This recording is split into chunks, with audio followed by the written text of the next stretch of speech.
Welcome back. We are going to be live on YouTube hopefully next time, but for now, we're still on Rumble and Facebook. And this is kind of a refresh of maybe a new channel for us, basically, that will be more friendly for YouTube. And I have Michelle Harvey with me today. She's our health coach at My Go-To Doc. So just to kind of like explain what we're doing here, this is going to be a lifestyle channel. So talking about lifestyle medicine, lifestyle change, and those kind of topics. And the first topic that we're going to address is veganism, because a lot of people think that it's the healthy option. And so we're going to be covering it in 3 episodes, one talking about the health aspect, the second one talking about the environmental aspect, and the third one talking about the ethics of veganism.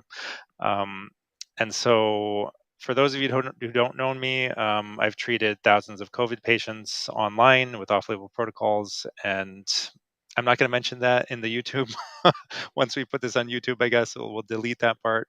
We're not really going to be covering pandemic-related stuff in this, although we will try to talk about long haul and maybe injection injuries, but we'll mostly focus on long haul. I mean, it's like the same thing, and how lifestyle and supplements and things like that can help people get better.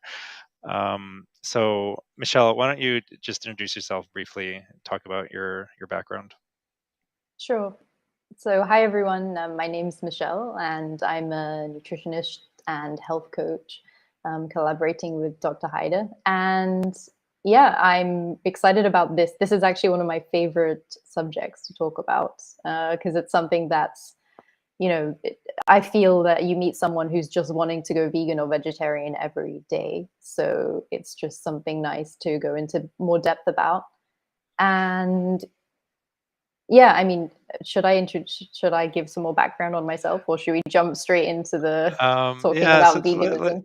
yeah, let's talk about veganism. So, in my experience, I have people come to me and tell me that they're vegan. I mean, I have someone in my family who is vegan, um, and like the topics that we're going to talk about in the 3 episodes are kind of broken down along the main arguments that they make for why they think veganism is good. Some people are really focused on the health aspect, and they say that I became vegan, then my life changed. I felt a whole lot better.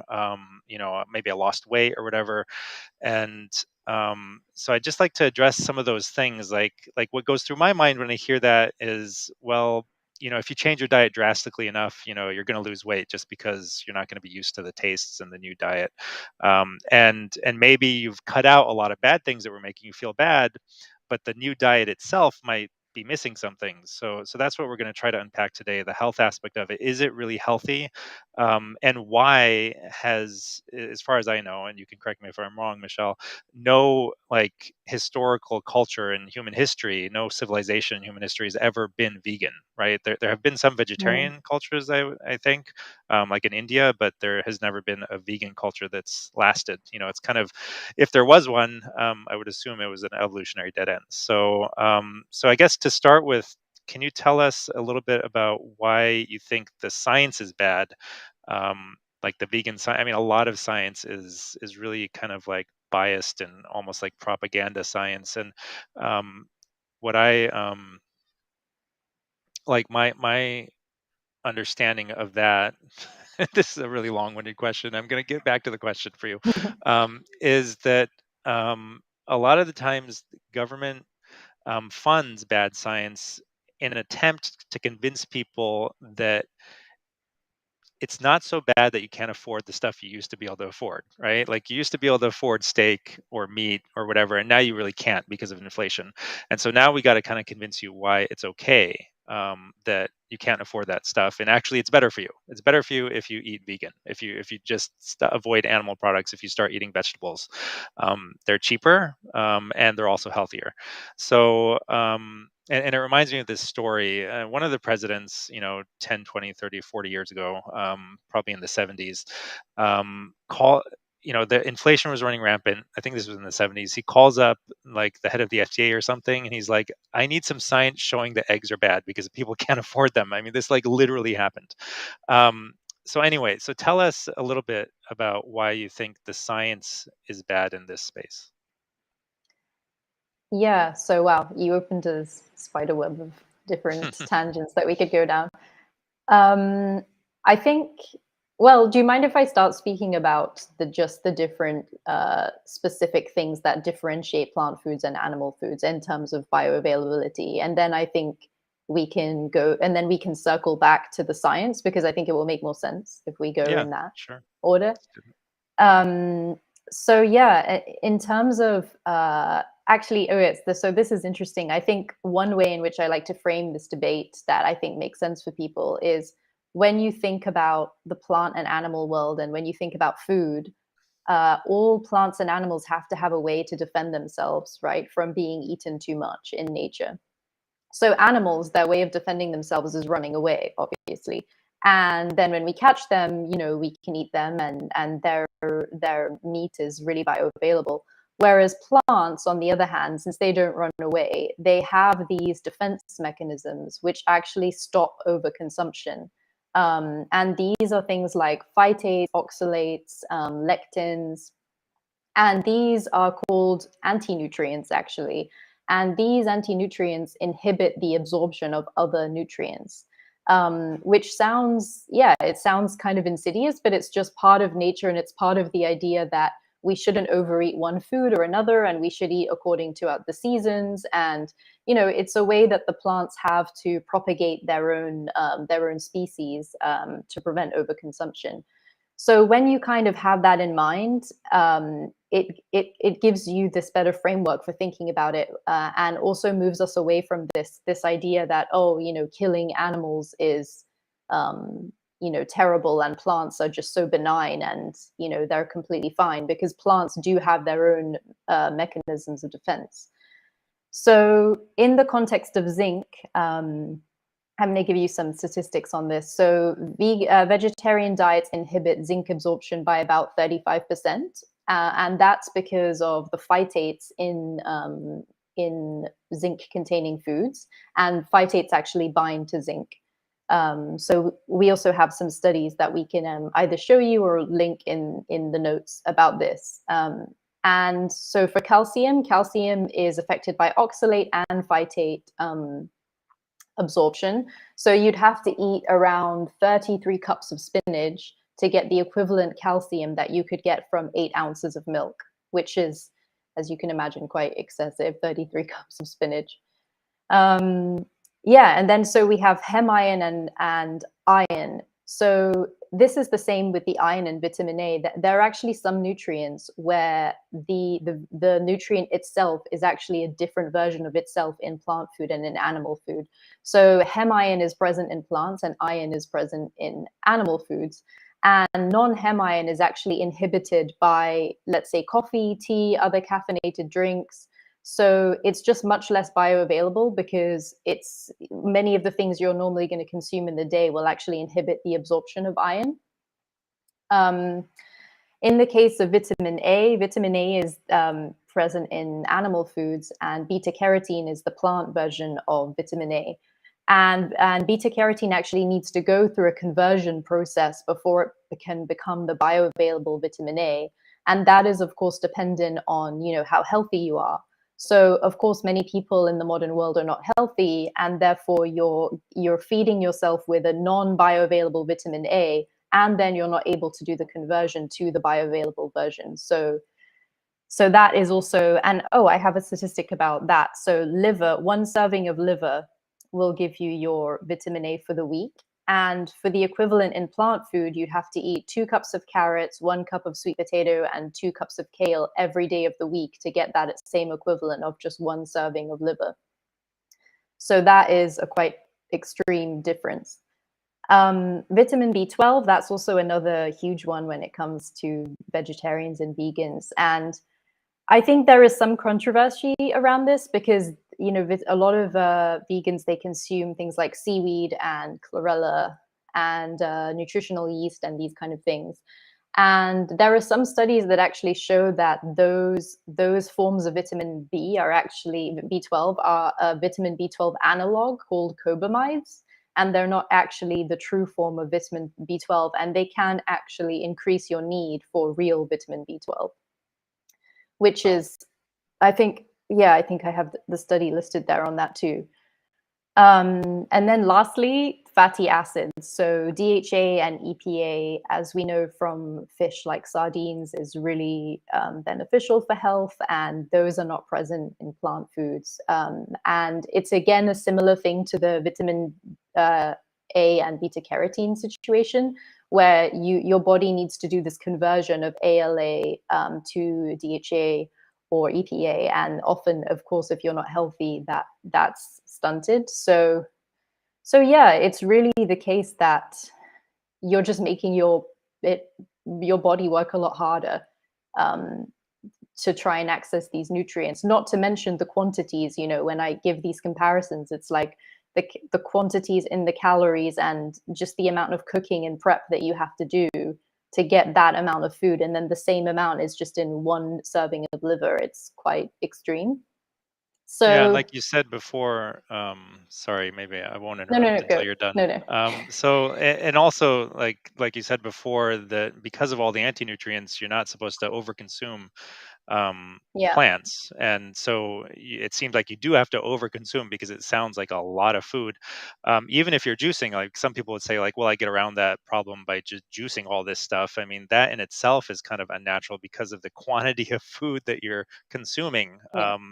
You're just consuming way more than like a normal person would think was like healthy, if you just like look at it. And I remember something that Mm, you wrote also along these lines, where you were kind of explaining how really weird it is to like eat a ton of like almonds, right? Like if you go to like a, you know and try to gather them yourself, and realize like how long it takes and how spread apart they are on, in on the tree, I guess. And it's just, do you remember you wrote something about this in yeah. one of your, yeah.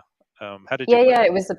it was about the cashew apples, because I mean, most people Mm. haven't seen how cashews grow, but they're actually like it's a whole apple, and then the cashew is just the stem on the top, basically. Oh, So wow. it's kind of Yeah, like every thought it was. cashew has a whole apple. So if you're eating a kilo of cashews just casually, you're basically eating a tree. Like no one would do that. So it's interesting. I mean, I think this is one of our good subjects to talk about, where we just have this reference of what's present in nature and available, and that's a good place to orientate yourself in terms of what you're doing. Because if you imagine, you're not going to eat a whole tree of cashews if you actually having to pick them. You're not going to eat, so many aubergine eggplants or aubergines. I'm not sure how you would call them. Oh yeah, here's the cashew apples. Yeah, Yeah, it's crazy. Like, so that's the yeah, I cashew at think, the end, huh? yeah, that's the I cashew. had no idea. Yeah. And Wow. then I don't know, um I guess it's, yeah, people don't know that. And then, well, this is also the other thing of, people knowing how food is grown, right? Like we're quite detached from that now. And that's also, and then it can just be very, well, this is another subject, but it can be very kind of intellectual. We can intellectualize the idea of, everything that I said sounds very like sciencey, like, oh, there's this and there's oxalates and there's phytates and your absorption and bioavailability and all these kind of science terms. But actually, you don't really need to know any of this in order to eat well. It's just paying attention to what's present in nature and how things grow, and then orientating according to that, and everything kind of makes sense.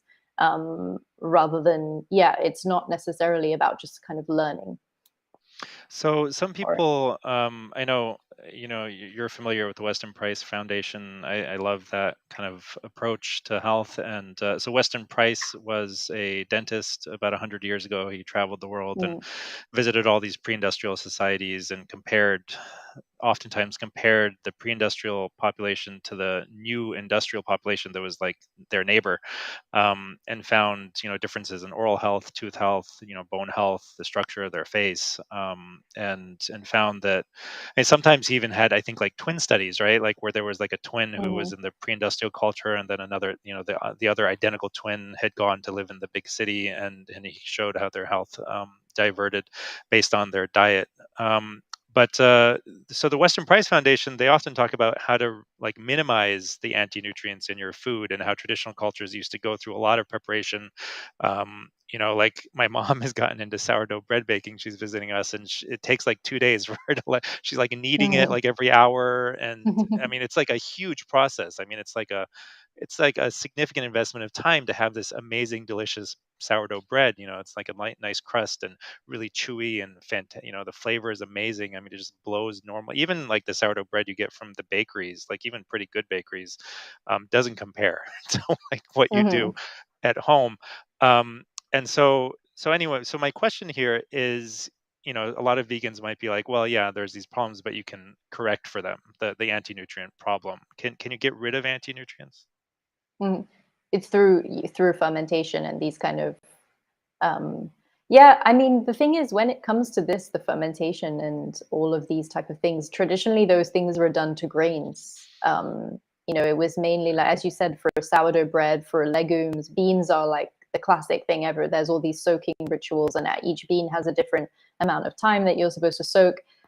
It's not really with vegetables, because I wouldn't say that those foods are that they're not, I mean, grains and beans, you have to do something to them, right? You can't just eat them from the ground. So then there's this necessary process that that we would go through. In ancient culture, they have, a lot of rituals for that.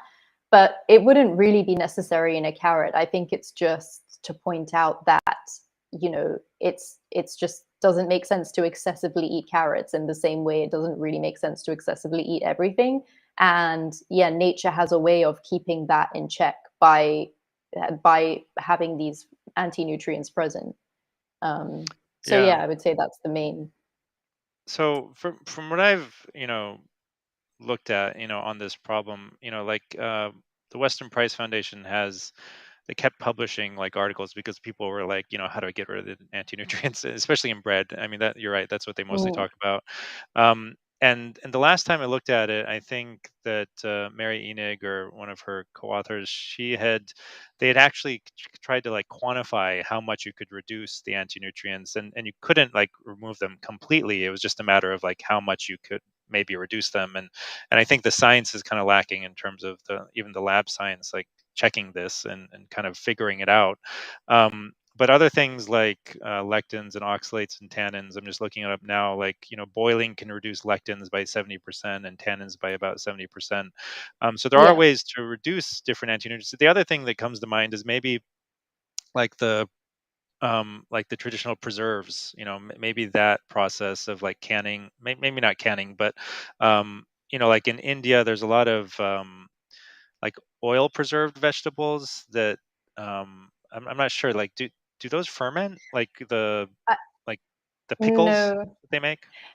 Well, the thing is, there's different types of pickles. There's the lacto-fermented pickles, and then there's quick pickle. Quick pickle is essentially, when you put it in, you sterilize it with vinegar and hot Hmm. water, or you preserve it in oil. So then it's kind of like a preservation rather than a fermentation. Mm. And then, like, the way in which fermentation works is, the how fermented food is acidic. So the lactic acid bacteria produce essentially vinegar, and then that preserves it by default.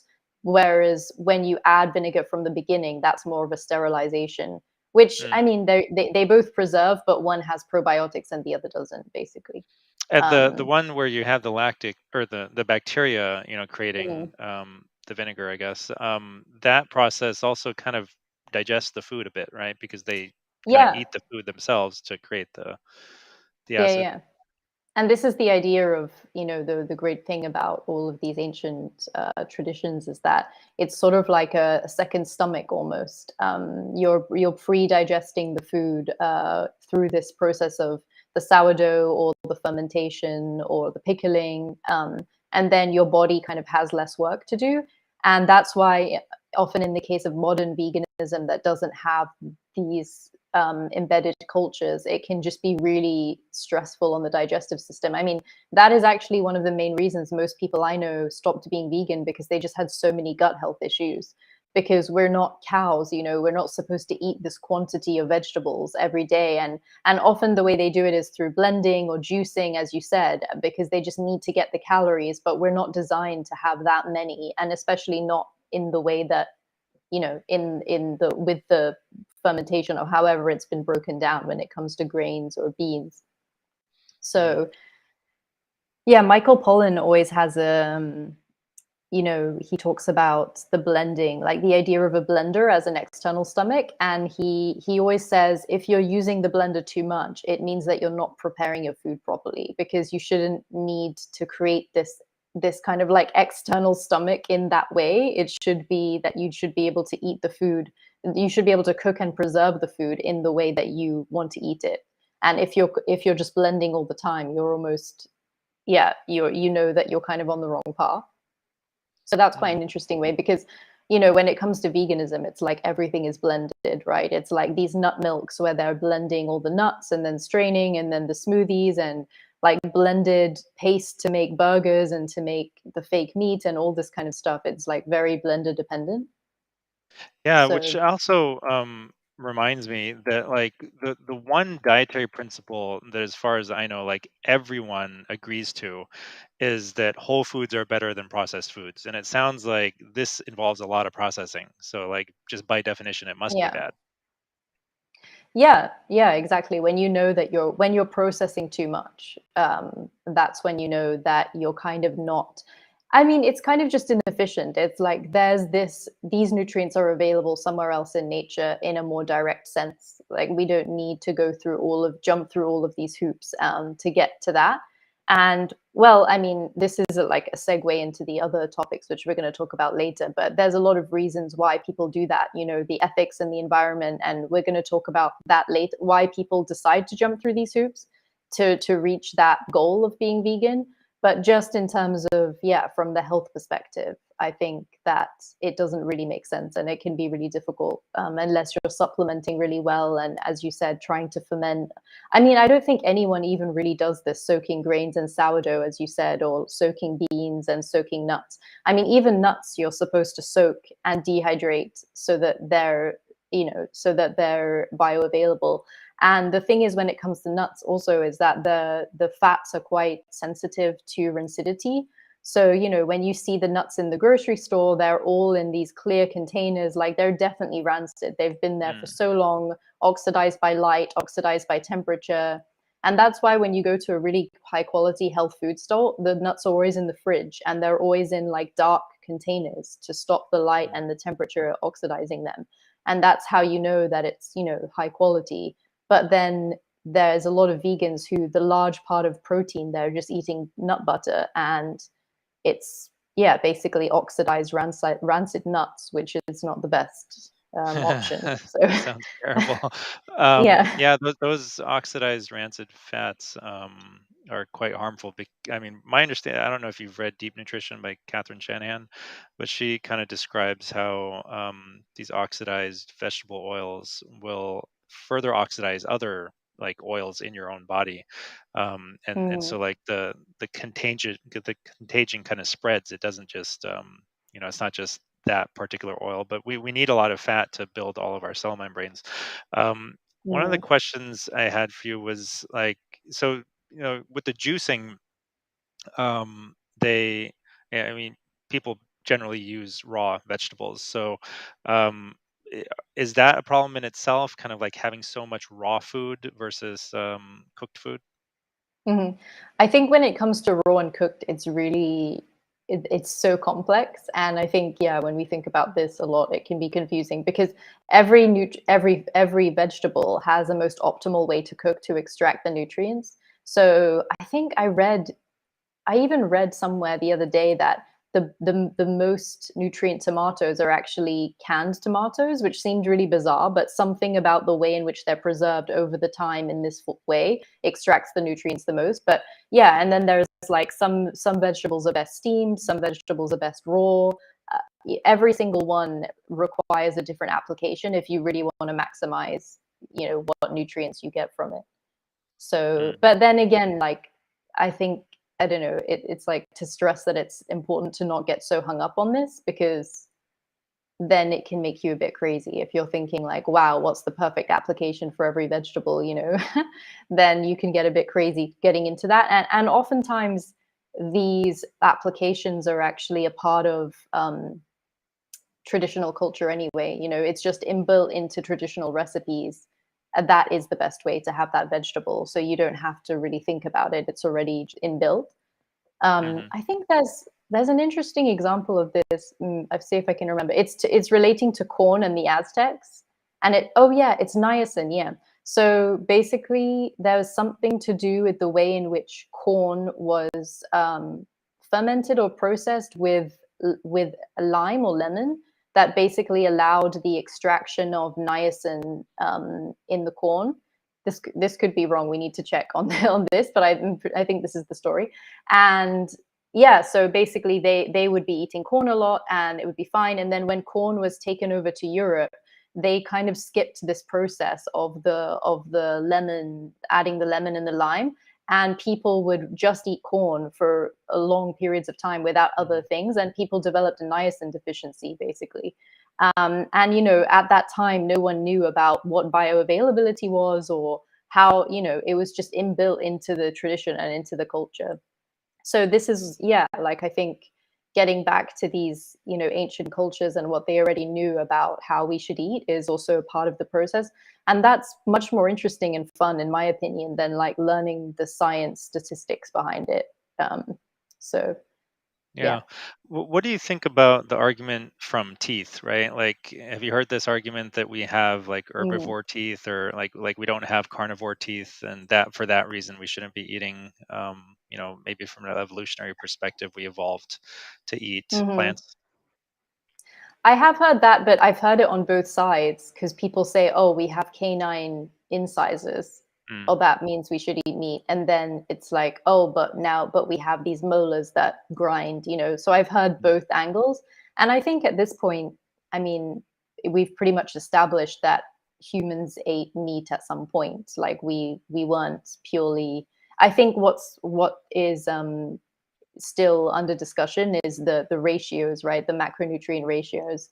And there's a lot of people who are like, yeah, we barely ate any carbs. We were just all eating meat and berries. And then some people would say, oh, no, actually, we ate a lot of tubers and root vegetables. And I think there is a lot of debate on that, but not necessarily on whether we did eat meat at all or not. mm.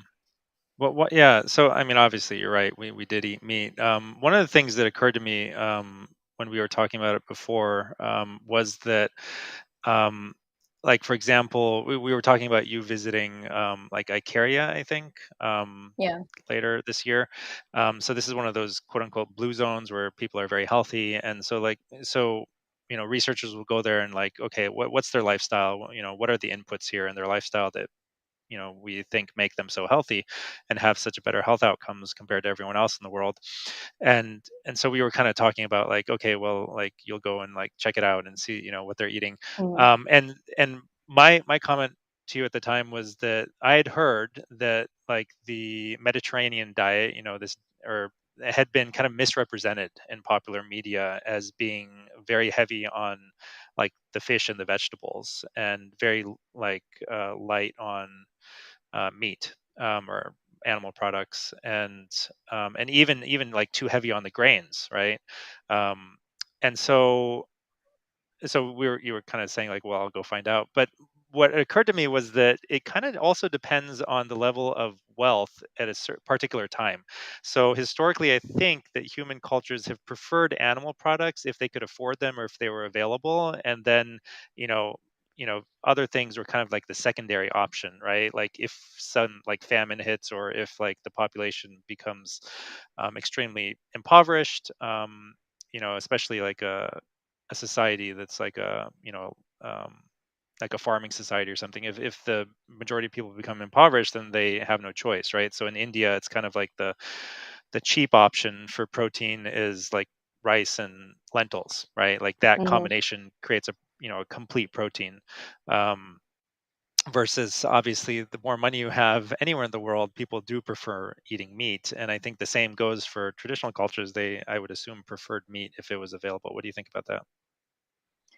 Yeah, I think that is the case. I mean, in terms of the traditional cultures, but in terms of the blue zones, I mean, I think this kind of segues into well, there's different branches of the conversation, but one is that um, there's so many other variables at play in the blue zone that sometimes we can overemphasize one or the other and say that it's that, and then of course everyone who wants to prove a point will cherry pick what they think is good and important.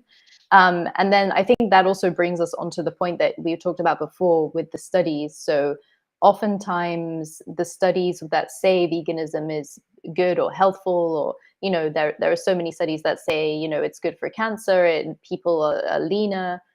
These are observational studies, and a lot of them suffer from this healthy user bias that if we're looking at, oftentimes people who are vegan or vegetarian will actually be healthier in other senses. They'll be really into yoga or really into walking or whatever it is. And then that is actually the main thing that makes them overall healthier or leaner. It's not the being vegan or vegetarian. And I think with the blue zones, that is the case. It's, these people are outside, they're walking up and down hills, they have a really strong family life. Well, in Ikaria particular, because there's a lot of hills. So it's, having this exercise that you have to do just by existing, and then they're very family orientated. It's an island, so they're slightly isolated from like modern world things that come in. Yeah, the air pollution is really good. There's not a good place to stop boats because it's really deep around the island and you can't throw an anchor. So then there's not so much, that they're just less influenced. They're more like literally an island. So there are all of these things, and like, how do we possibly tease apart these variables and say like, oh, it's because they're vegetarian mainly with just a bit of goat and fish? I think it's impossible to do that, really. Um, Right. Yeah, yeah, you're so right. So this is actually the problem with scientific research in general, and it reminds me of what Dale Bredesen talks about. He's written a book called The End of Alzheimer's, and he has a program for patients and doctors. The Recode protocol, but he may have rebranded it now, to help people reverse early Alzheimer's disease and pre-Alzheimer's and like pre-dementia and early dementia. And he actually just published a study showing the first kind of clinical trial of this. It's kind of like like a precision medicine protocol. And so what he talked about was that it's kind of a functional medicine approach, that there's 20, 30, 40, 50 different kind of inputs that he's been able to tease out that lead to early dementia and dementia. And there's probably far more than that, but those are the ones that if you can change them or alter them or correct them, then you can reverse this process, if you get it early enough, at least. um, but yeah, so his point was that most, like the vast majority of modern research, they depend on changing one variable at a time, and so it doesn't work well for most, if not all, chronic diseases, which are multifactorial, by almost by definition. I mean, chronic disease in general is a multifactorial process. So it's like you were saying. I mean, it depends on all these different lifestyle inputs, and you know, and genes, really have a small part to play. And it's more about what you're expressing. What genes are being expressed and how they're being expressed based on your lifestyle inputs. Um, mm, and and so it's very rare, and like his study is one example where he's trying to create a protocol which will be different based on the the person themselves. So like he had, like, maybe half a dozen or a dozen people in the study, and like they each got a slightly different version of the protocol because each of them had slightly different issues, but like the protocol was pre-published, and so he was trying to test this precision medicine protocol on a number of people and show that it works. But this is not the way scientists like to do things. They like to isolate one variable and see if that helps, right? Can I add one nutrient, or can I add one medicine and see if it helps with the disease? And it's really it's like built to fail, right? Like you will never succeed with that approach. And the other thing it reminds me of is that there was this study, I think it was a Harvard study. I had looked it up recently, so, but I forget the name of the town. And I think it was an Italian American town. And this was in the 60s or 70s that they went and they had like half the rate of heart disease. And the main difference they found, and this study became famous because they felt that they had kind of isolated one kind of variable, although it's not like a strict variable. I mean, it's not like a nutrient. It was more just like extended family and like good social connections, you know. So I guess the question here for me is, how would you design, right, like a healthy human population, or like a healthy human life in a big city, right? Like in the West and maybe in the United States, somebody lives in an apartment, block in New York. So how do you design your life to be healthy? Hmm. As you were talking about all this, I was actually thinking that a more interesting study for the blue zone, just before I answer that question, would be to compare Icaria to the other Greek islands, right? Because Mhm, obviously they all have the Mediterranean diet, they're all in the same region. Like, mm, why is Icaria a blue zone place and the others aren't? Because it's not to do with them being vegetarian or even their diet at all. It's probably, maybe more this thing that the water's deep and you can't put anchors so people don't visit and bring like new different mm, things, or it's not super developed, or I don't know, like those variables are actually more interesting than just like, oh, mm. it's in Greece. Like, okay, but then why isn't the whole of Greece a blue zone? So Yeah. anyway, there's just a lot of, yeah, there's a lot And to go into. But the same goes for all the blue zones, right? Like, is Okinawa one of the blue zones? I mean, there's like yeah, this little yeah, part of Japan that's a blue zone, but not the rest of yeah. Japan. Yeah, and I think the Seventh-day Adventists in Mm. California, I think Yeah, yeah, they're right. also part of it, which again is like different things, like they don't smoke and drink, and there's just so many variables there. But yeah, it's interesting, this thing of how do you be healthy in a city? Well, I think, I have a friend who is a doctor in LA, and I'm always laughing at him because he has like the most advanced water, like air purifiers, like in every single room. He Hmm. recently told me that he installed this wireless device that records micro water leaks like in under the floor or something, and then he'll get a notification through an app if there's like a micro water leak that might cause like mold or Hmm. some light. And I was like, this is insane. Like, and he told me this while I was cooking in my friend's house. I'm currently in Greece, and my friend doesn't have Wi-Fi or electricity. I was like, Mm. we're in different worlds right now. This is completely crazy. But yeah, I think that the unfortunate answer to that is just like, you have to get a really good water filter, you have to get a really good air purifier, you have to maybe like turn your Wi-Fi off at night. And I mean, there's still going to be all the Wi-Fi's around, but you basically have to just be aware of the toxic burden that you're in inevitably by default of living there, and then find ways to minimize that. And then what's so amazing about living somewhere like, say, Icaria, is that you don't have to think about any of that because it just doesn't exist by default, right? So you're just kind of in that space naturally by being there. By, when I look at out the window and I see like the sailors all getting ready to sail in the morning, it's like they're not thinking, oh, I should go outside and put my eyes in the sun so that I can like help my cortisol increase and maybe get some vitamin D in the morning. They're not thinking that. It's just like built into their lifestyle. So this is really the hard thing of living in a city, like trying to recreate nature, which is impossible, but through a lot of devices and different things. And you can obviously be quite extreme with it, or find the lowest hanging fruits and then address that. Yeah, I mean, one of the perspectives is that, maybe there just is no way to really um, live this way, right? In a healthy way, to live in such like close quarters with people and really make it like, profoundly healthy, or as healthy as a blue zone would be. There's always going to be these like exceptions to the rule, right? Like everyone always likes to trot out like their 95-year-old grandfather who smokes and drinks a Mhm. lot, and Yeah. doesn't, and eats burgers and fries every day from McDonald's, like Warren Buffett, and is a top performer, and is doesn't and then dies while they're, running a marathon or something at the age of 105. But the vast majority of people are going to be, significantly affected, and it changes your health span and your lifespan.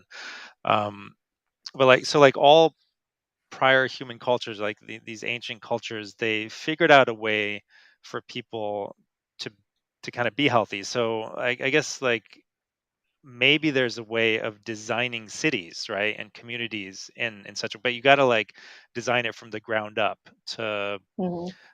to foster, movement and all the thing in human connection, and like little neighborhoods and walkable neighborhoods instead of, driving everywhere. And so I think it's you have to start with the city planning, really, Yeah. to and also like the farming and having local stuff, and farming the land properly. um, but I want to try to get back to the main topic here, Yeah. and Yeah. see if there's anything else. Do you want to say anything Uh, about what I just said? Yeah, I was gonna say, I mean, that yeah, this is a whole other subject to dive into, but I was gonna say actually one of the interesting things I wanted to talk about was how veganism, the movement, is very much driven by people who live in cities because they're divorced from the reality of farming.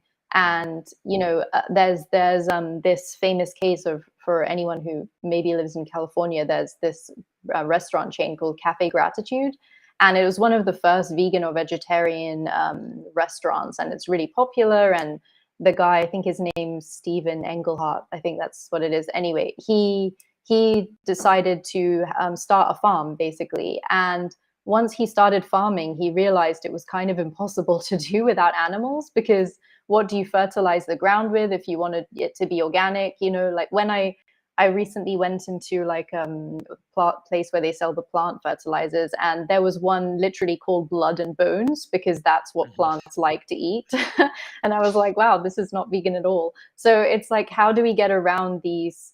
You just can't get around, using animals as part of the process of farming, to fertilize, to maybe till the land through rotational grazing, and the way they walk around on the land, like to help to churn up things. And the chickens, they all have their role. So he stopped being vegan basically when he moved to this farm, and he received death threats, and people were just really, really angry about it, because they were just these avid followers of Cafe Gratitude, and they felt betrayed. But again, it's this thing of living in the city. You don't realize that until you're actually doing the thing, the farming, and then you realize that there's some cognitive dissonance, and there's some disconnect between this very glamorized idea of like avoiding death and the reality of what growing and making food actually is. So mm. Let's like talk a little bit from the other perspective of, there's a lot of kind of like the same agenda, drives research trying to prove that animal foods are bad for you, right? So you should mhm, be avoiding them, right? Instead of from the angle of like, veganism is healthier, but like the other mhm. perspective is that animal foods are actually bad for you. So what do you say to that?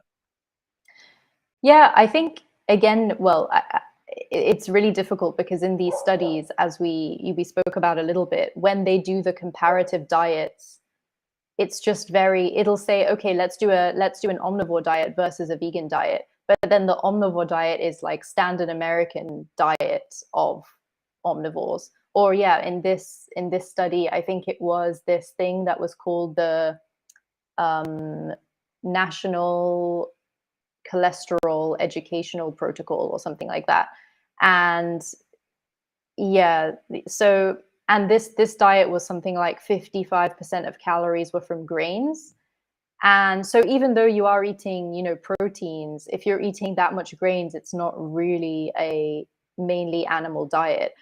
I just think that well, yeah. So this is the one aspect of it. The diets that compare eating meat versus omnivores versus vegans or vegetarians, it's never omnivores in the sense that we would consider healthy, which is basically eating grass-fed, pasture-raised, antibiotic-free meats with vegetables and nuts and seeds. It's always kind of standard American diet or some omnivore diet that's still extremely grain heavy and then compared to vegan or vegetarian. And I don't know, I hope that this will change and there will be some more studies that actually compare, you know, being, let's say, a paleo or ancestral health diet with this, but I haven't really seen any. Um, and I think the other thing is the idea of what kind of meats that people are eating, because there's a big difference between grass-fed meat and meat that's made in a feedlot that it has antibiotics and hormones. And then, not to mention, I mean, the huge thing is, like, processed meats, when you look at the ingredients list, it's like corn syrup, multidextrin, E107, annetto, yellow food coloring. It's like 30 ingredients. So when these studies come out, it's like that those are the meats that people are eating, and then the meat is vilified. But what about, E107 that someone's eating 3 times a day? Like, it's just like completely crazy that that's not taken into account. Like, that's not a thing. It's definitely the meat that's actually bad for you. So yeah, like, I hope that there will be some studies that compare this grass-fed, pasture-raised vegetable diet to other things, because that's really the only way. We can't be including these other meats and then call that a meat-based diet. Yeah, the other So problem with meat, aside from what you eat it with, right, like in the sausage, is from my perspective, I had seen some research on this, but like we've spoken before. I mean, when I look up research, and I think when most people look up research, is just to kind of like reinforce their own beliefs about the world. So this is just yeah. reinforcing my own belief about the world, which is that. Um, when animals are raised in like very stressful environments and then slaughtered in very stressful environments, there's a lot of stress hormones, and they are in the meat, right? There's a lot of Hmm. cortisol, chronically elevated cortisol, and then there's like epinephrine, norepinephrine, adrenaline, and noradrenaline, because of just like being frightened or being worked up. And all of that changes the meat. It changes actually the health of the meat. And so I think what the study was showing was that like the meat is actually less tasty when it's full of Hmm. these stress hormones, and I think it goes bad a little faster, and it doesn't look as appealing, right? Like when you see it in the supermarket. Um, and so like the animal husbandry, and these people who are at the slaughterhouses, they're trying to like reduce the stress just to make the meat look more appealing and last longer. Wow. But also it's just like a matter of health, right? So just like naturally in the natural world, like things that taste really good, have a lot of flavor, and look good, are good, right? They're healthier Hmm. for you. And we've kind of like bypassed this with like the highly refined, like food that's like high in fat and high in sugar nowadays. Yeah. But generally speaking, and so I think some of like people's mental problems and physical problems relate to those exogenous stress hormones, like stress hormones that your own body's not making, but that are coming to you with the meat that you're eating. um, and so like if anyone's seen the exposés on industrial animal husbandry, and the way that they the feedlots, and how crowded they are and cramped they are, and that the animals themselves are just really unhealthy, and they're in a really terrible situation, right? And if you're eating something that's unhealthy, how can you expect it to give you health, right? And the same goes for plants too.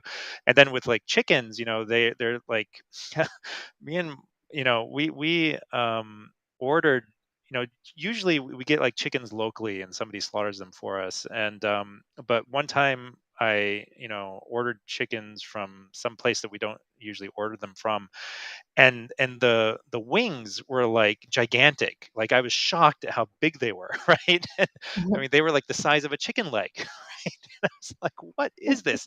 And they didn't have any flavor. It was like blowing up a balloon. It was like you had diluted the flavor down to like nothing.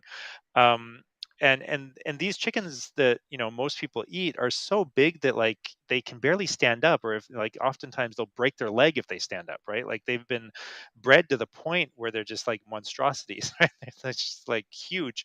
um which also, I wanted to kind of like touch on this also, that in the US, like so much of the food is this way, right? It's been like bred or cultivated specifically for appearance and size and like prettiness, and not necessarily for like its healthfulness or maximizing nutrient density. So can you talk a little bit about how like it's hard to find good vegetables in a supermarket in the US, and there's like a very limited variety, right? So like you were saying Hmm. before with like, you got to kind of like eat in moderation. I mean, I know a lot of people, their idea of eating vegetables is just like having broccoli every day, right? Like, or Hmm. maybe some carrots or, some potatoes.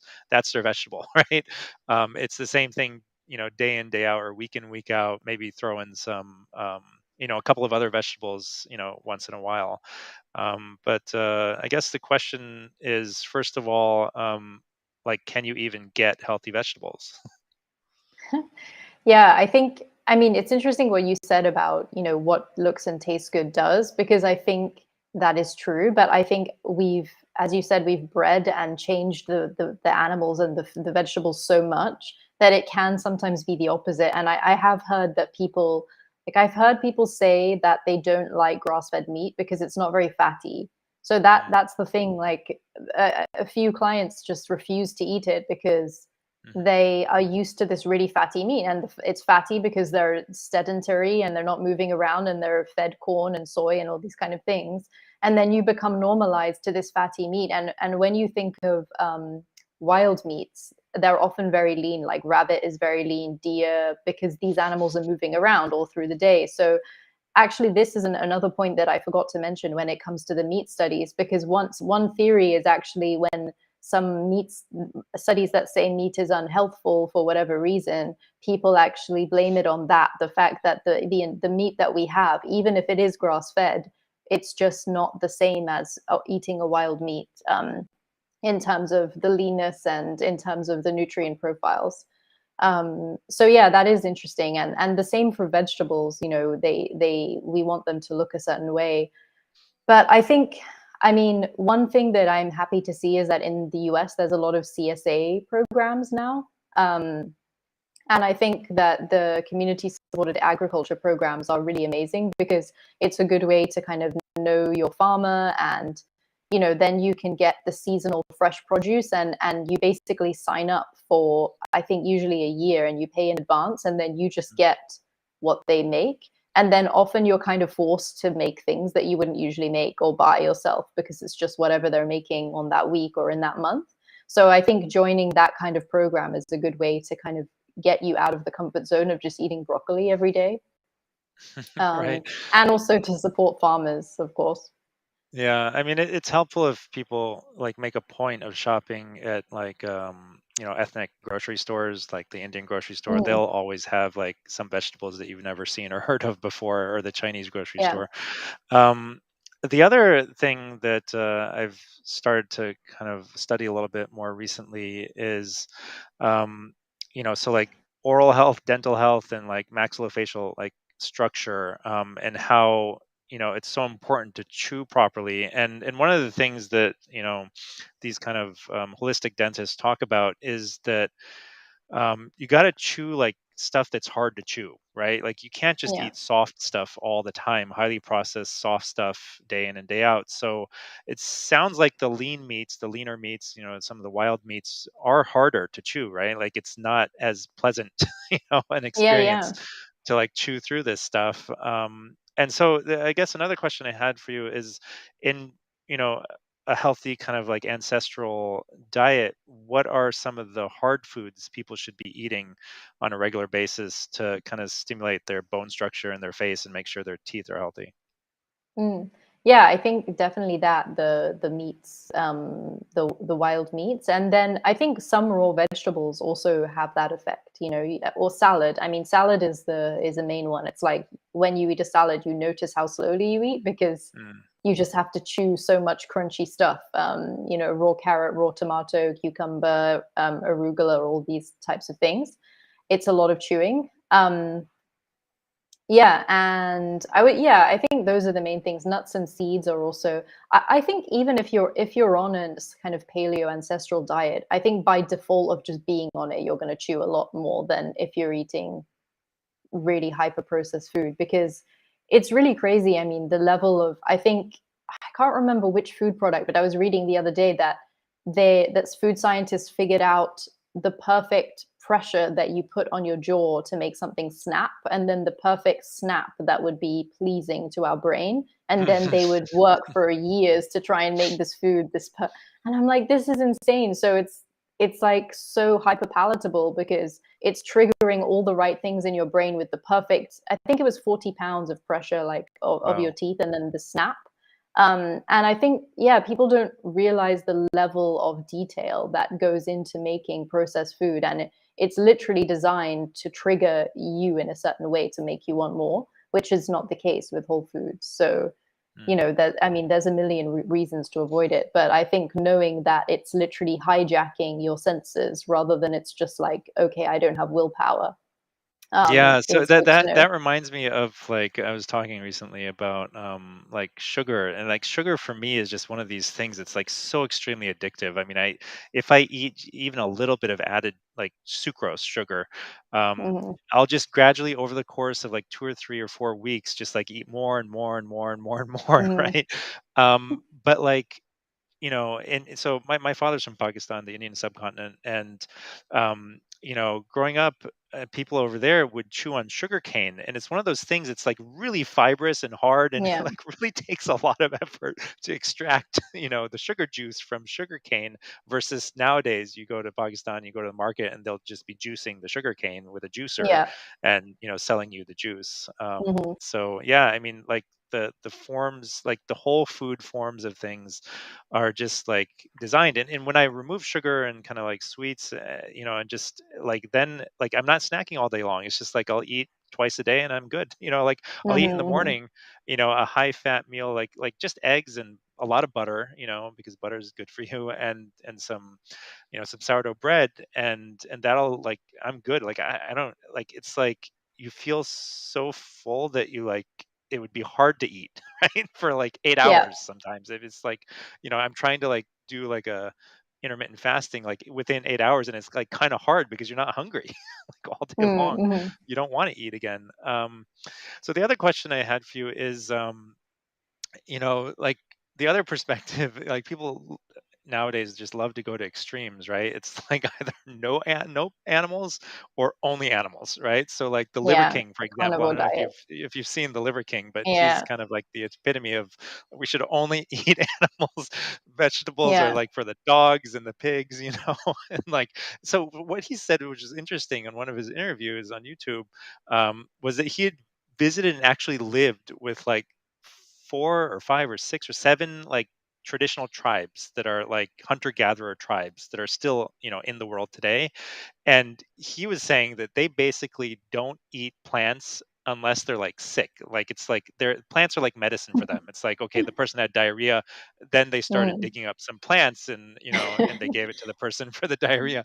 So what do you think about this idea that, like, really you shouldn't be eating plants at all, or maybe like Mm. they're meant for a certain thing? Like what are they meant for? Yeah. I am curious about this too. I mean, this is also a really complex subject. Like, I think, I mean, going back to the sugar thing, I feel the same. This week, I've actually been doing a sugar break because it's fig season right now in Greece, and there's literally figs falling off the trees on every road. And I was eating like 40 figs a day, and I was like, this is too much. Like, I'm literally on a sugar high all day I just couldn't stop eating them because they're Hmm. so good. But then I'm like, okay, well, this is just the season. The season is the end of Hmm. July and August, and then you're done. Like, then there's no Yeah. more sweet stuff. There's Yeah. nothing. It's just olives and olive oil and that kind of stuff. So I don't actually know if there's something inbuilt into ancient culture to kind of address that, but at least it's not available all year round, right? Like the end of September, fig season is going to be over, and then we're done with those like sugar bombs that are so addictive. Um, Yeah, what I think of, I know this person. He's a Sufi sheikh. He lives in Jordan, and he's just really, really into health. I mean, he just and like kind of like biohacking, like he tries to figure out like what works best for his own body, and he'll go to like great lengths. And so one of the things that he does, I mean, he has like, I don't know, like zero body fat. I mean, not literally zero, but like very low body fat. But like it's so low that he actually makes an effort to gain some body fat going into winter, mhm, right? So that like he mhm. just won't be like Yeah. freezing cold. So it kind of sounds like maybe that, like just the wisdom of the Yeah. natural world is kind of like preparing you. Maybe you need to add a little bit of fat for the winter.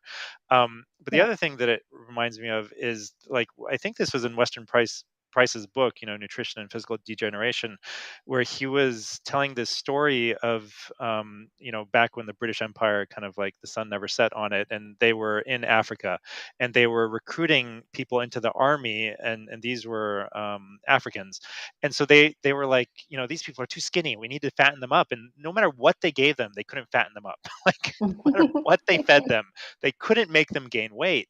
And the other thing that this reminds me of is that, like, people who have had generations of like healthy living in an ancestral kind of lifestyle, or like a traditional society, their epigenetics have kind of got, and this is something that Catherine Shanahan of Deep Nutrition goes into a lot in her book, that you kind of have this epigenetic wealth that builds up, and Yeah. it kind of hardens you. It kind of allows you more leeway and like what you can do. So like those people in Africa that they were trying to fatten up, they had generations of being healthy, and so like basically like, I don't know. Maybe if they had ate unhealthily for like years and years and decades, maybe they would have started developing, excess weight and Mm. stuff and heart disease. But it was difficult to actually make them unhealthy, or to make them like shift their physiology away from their natural, pristine, healthy state. Um, Whereas now, after like, a few generations of really bad industrial diets, a lot of us, we do a little bit of something wrong, and our health starts to deteriorate very fast. People start to gain weight, Mm. and they feel like, I have to do everything perfectly, otherwise I'm gonna start gaining weight. I mean, the other thing that has been linked to weight gain is exposure to antibiotics. Like, there are these studies in like young mice or rats, who are given antibiotics, and then they appear perfectly normal until like middle age, when suddenly they gain like all this excess weight. And the theory is that it's linked to maybe alterations in gut bacteria or whatever.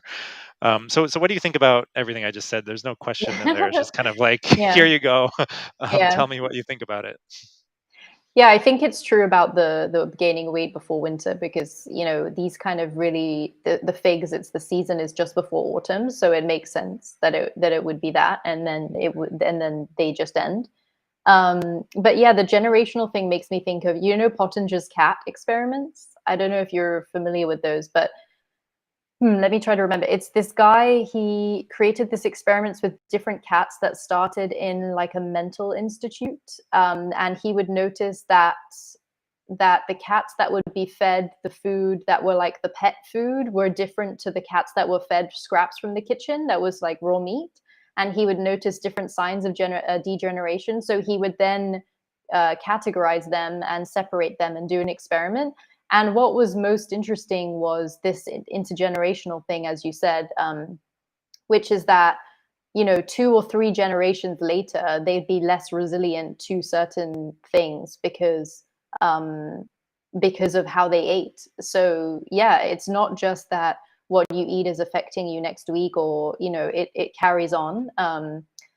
And I mean, there's so much to go into about this. I think yeah, I think you're showing the study. Yeah, there's some pictures, I think, of them, of their, maybe it's of their teeth or of their bodies. Some pictures that kind of show the cats over generations, and how different, how they've basically degenerated depending on what they've eaten. But I think Michael Pollan also has some writings about this that are kind of a bit strange, in the sense that I think it was something like, when there's a famine in one area, that person's grandchildren or children are less likely to get heart disease, for example. So it's something about like extreme deficiency in one generation, or extreme fasting actually causes different effects like further down. So Mm. I mean, this is all like really complicated, and I think that there's a lot of people studying this in an interesting way, and we don't really know. But it's definitely the case that it's not isolated to your lifetime. The choices Yeah, that you make. that's a good point about the famine, like the feast and famine times. Like, just living in a traditional kind of environment, you're gonna have like variations in the availability of things through the seasons, but also in certain years, there's going to be there may be feast years and famine years, um, and those. The other thing is like, how much do you think like kind of the ideal diet for a specific person depends on their ancestry and where their previous Yeah. generations of ancestors grew up, which parts of the world, right? Like, so like some Eskimos, apparently they just eat blubber all day long and some seal Yeah. meat and And seaweed. nothing else. And then there's Mm. that famous tribe, the Maasai, right? In Africa, they Hmm. like literally eat like blood and meat and that's it. Hmm. And then, you have other cultures like Indians, they eat a lot of, wheat and different Lentils. grains and Yeah. lentils and vegetables. So do you think it really depends, a person's kind of ideal. And so like so one thing I learned from this sheikh in Jordan who does all this biohacking is like, depending, you can check and see how much like salivary amylase you make, right? Yeah. And apparently like how many copies of that gene you have like kind of determines you know um how much carbohydrate you can kind of like tolerate and still stay healthy. And you can see, you can check your kind of like genetic profile for wheat tolerance, and there's some people who just like can't tolerate wheat and there's other people who can tolerate it, and that seems to be kind of like linked roughly to where their ancestors grew up. I mean, it's not like a 1-to-1 100% correlation, but the same goes for like tolerating different kinds of milk, right? So like Yeah, I was there's going to say this different is. varieties of milk. So tell me a little bit Mhm. about what you think about that. Yeah, I mean, yeah, I think it is a huge thing, and I don't know how that changes as we move around and globalization, and as we just move, and different people marry each other and move Mhm. to different places. Like, I don't really know how that will affect it, but it's definitely the case that, I mean, the area that I know the most about in this regard is the about dairy, because I kind of went into this exploration about what chromosomes turn on and off and that allow us to digest lactose or not. But this is this idea of the genes defining how our body works is not isolated to dairy, right? It's like every single thing. I mean, the coffee thing is also a big one. Like, the way people genetically metabolize coffee can change how tolerant they are to it or not.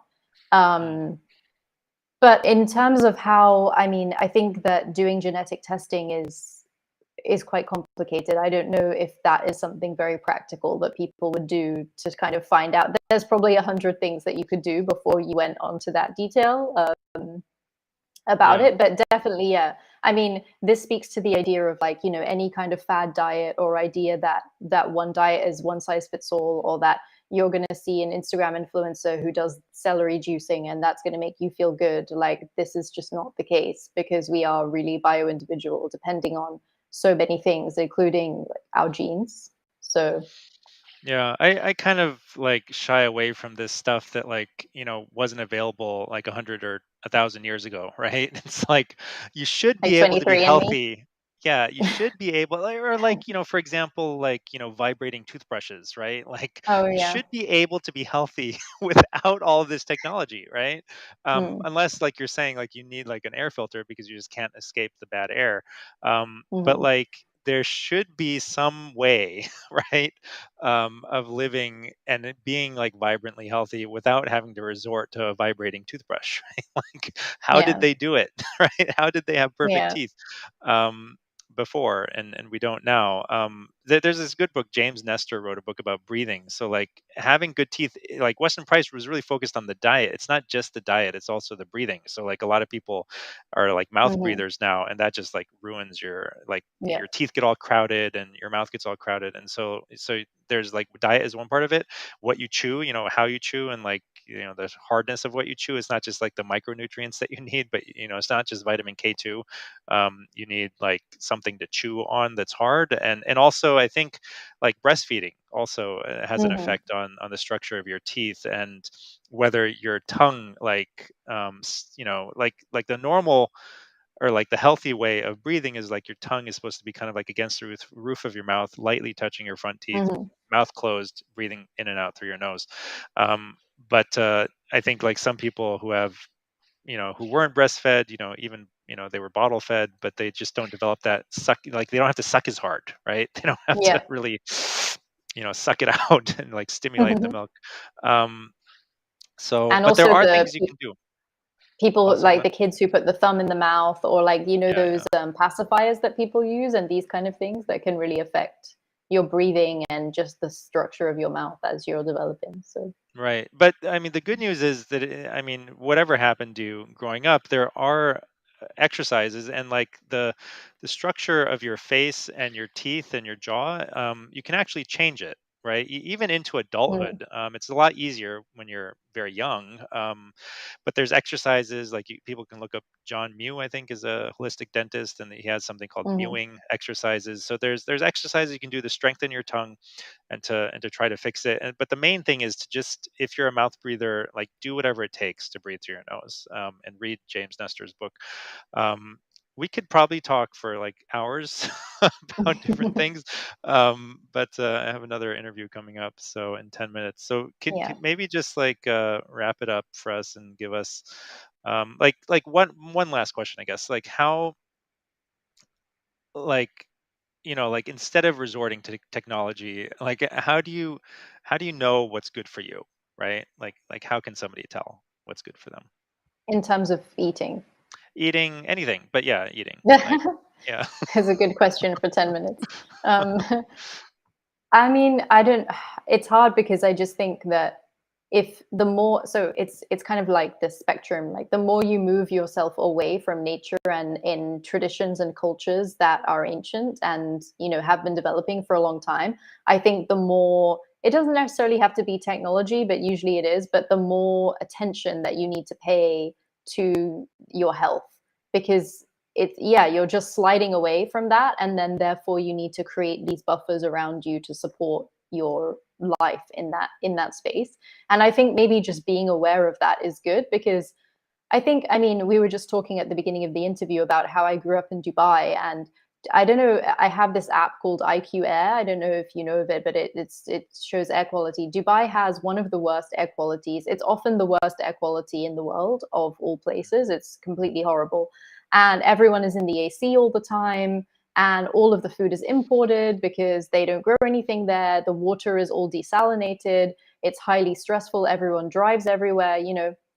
I feel like you have to kind of really keep on top of your health when you're there. And what people will often say is like, oh, when I'm in Dubai and I eat a bit of gluten, I'm completely inflamed and I can't, Mm, like wake up the next day. But then when mm, I go to Italy on holiday, I have a pizza and I'm completely fine. mm, mm, So it's just like the environment is so important. And sometimes, as dramatic as it sounds, it's like, if you're trying so much to be healthy and you can't make a single mistake because you're going to be triggered or flared, then maybe you're mm. just kind of living in the wrong place. Because if you want to live like a more effortless, aligned life, it's putting yourself in the place where you're going to thrive the most. And it doesn't all come down to just like force and willpower and like getting all the technology. It can be like easier than that, I think. Yeah, this So reminds me. I studied a little bit of Chinese medicine for a semester. I enrolled in Chinese medicine school during the pandemic, and then my whole practice kind of like took over, and I couldn't finish it. But one of the things when I was studying Chinese medicine and their thought, was that they kind of like, one of their ways, like filters of looking at human beings, is kind of um, like making a metaphor to like a plant, kind of, right? So you like, mm, you're like, your legs are kind of like the root, and or yeah, like the roots, and like your arms are kind of like the branches. And so so from that perspective, it's kind of like, if you plant yourself in the right place, just like a plant, right? Like you can't just like leave it yeah, anywhere, right? Like my dad used to like, he had this green thumb, and he would find a plant that wasn't doing very well, and he would be like, yeah, this is the wrong place, and he would unpot, or like pick up the pot or move it, or like, you know get it out of the ground and move it somewhere else. And like he kind of had this sense that this place will be better for it. Maybe it needs a little more sun, or a little more shade, or a little more breeze, or whatever it is, to be happy. And so, it's unfortunate. I mean, a lot of people have this idea that I can, like, it doesn't matter, I can live anywhere and make it work. yeah, But people who have moved around enough, right? Like I've had some skin issues and psoriasis in my life, and I'm in Puerto Rico now. I mean, it's much friendlier for my skin. I used to live in Jordan for a couple of years, extremely dry, right? Like there's Mhm. like barely any water in that country. Here it's like raining every like 15 minutes, and so just my skin is way happier. And you're right, you just like it just makes your life so much easier. And so like I almost feel like I just need to move to Icaria, and just like have my life, like you're just forced to live a healthy life. It's just like inbuilt, it's just natural. um anyway, I could literally talk Yeah, to you for hours. I I know. could probably talk to you all day long. um, so let's do this So we again can very soon. close it up. um, Yeah, yeah. yeah, yeah, this was fun. Thanks If a lot. people have any things that they want to like specifically like know more about, maybe we'll like devote an entire episode to like one topic. If you have anything that you specifically thought that we didn't cover in enough detail, I know we could probably have multiple episodes on a lot of different parts of this episode. But if there's specifically something that you guys want to us to talk more about, just leave it in the comments, and we'll Mhm. see you next time. Yeah. And All we're right. going to go into the environment and ethics next time of veganism. Yeah, So that will yeah. be the So next the thing. next episode we'll try to focus for the whole episode on environment, and then the last episode on ethics. And if need be, we may just like branch off into other topics for other episodes. Mhm. All right. Thanks everyone for watching, Thanks a and lot. see you next time.